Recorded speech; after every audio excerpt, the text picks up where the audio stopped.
Alright, good day ladies and gentlemen, welcome to Substituting 4. When substituting negative numbers into an expression, it is wise to write the numbers in brackets to avoid confusion. Now this is something that I use a lot when we've got negative numbers, when we've got complicated expressions we're substituting into, write brackets. The calculator will understand it better, you'll understand it better after a while as well, okay?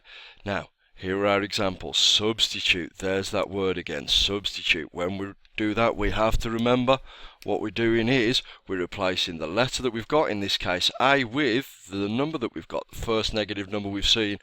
This is negative 2 in this case. Okay, question 1, A plus 7. We're going to replace the A with a negative 2 in brackets and then add 7 to it. Now, if we start at negative 2 and then move up 7, you can count on your number line. Start at negative 2, move up to negative 1, so on.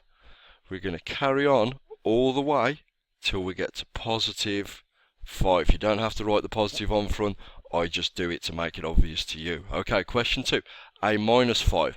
Now then, we're going to replace the A with a negative 2 and then we're going to take away 5. We're going to count 5 numbers down the number line, in other words, away from 0.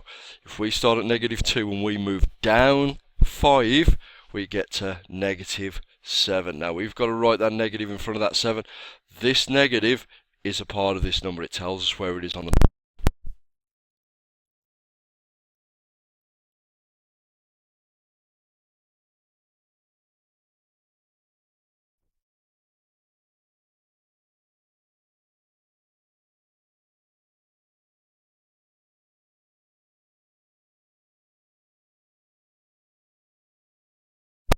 pen. Alright, next one. 18 over A. 18 divided by whatever A is. We start off by writing the 18 divided by negative 2. Now then, just like the multiplication, we work out what 18 divided by normal 2 is. That's 9, and because we've got one negative in it, our answer is going to be negative. Well done if you got that one right so far. Okay, question 5, 4A minus 12. Now these expressions are a lot more difficult. We're going to write 4 instead of A.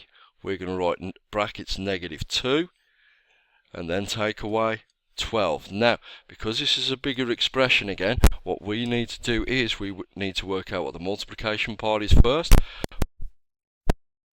Just like we did earlier on, we're going to write 4 times 2 first, which is 8. We've only got one minus, our answers are negative 8, and then we're going to take away 12 from that. So we're going to start at negative 8, we're going to count down 12, away from 0, 12. We move all the way down to minus 20. Well done if you got that one right. Okay, question 6, A squared plus 5. Another difficult expression, but nice and easy. If we write negative 2, square next to it, and then add 5, that's a good start. Your first mark in the GCSE test will always be for substituting your number correctly, so you could well get a good tick right there.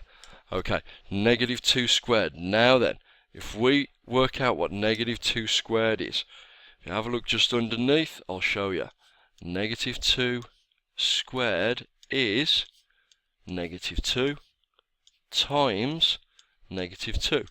Now, if we do the 2 times 2, that's 4, and because we've got 2 negatives, our answer's positive, that's positive 4. I'm just going to write normal 4 plus 5 here.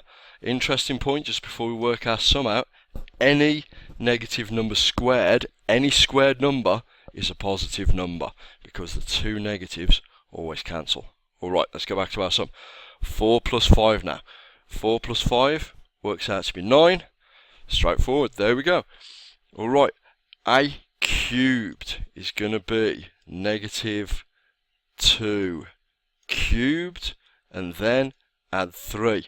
Now then, if we cube a negative number, I'm just going to separate myself some space at the bottom here so I've got room to explain this one. Now then, if we have negative 2 cubed, that is negative 2 times negative 2 times negative 2. Okay, if we put the first two together first, negative 2 times negative 2 is positive 4. We've got to multiply that by another negative 2. That's going to give us negative 8. Any negative number cubed is a negative number. You can see that from the graph. So we're going to work this part out first. Negative 2 cubed is negative 8. We're going to add 3. So if we start at negative 8 and then we move up the number line 3, we're going to get to negative 5. That's where your tick is. Well done for keeping up with that, ladies and gentlemen. Enjoy your questions. Ask your teacher if you've got any problems. Thank you.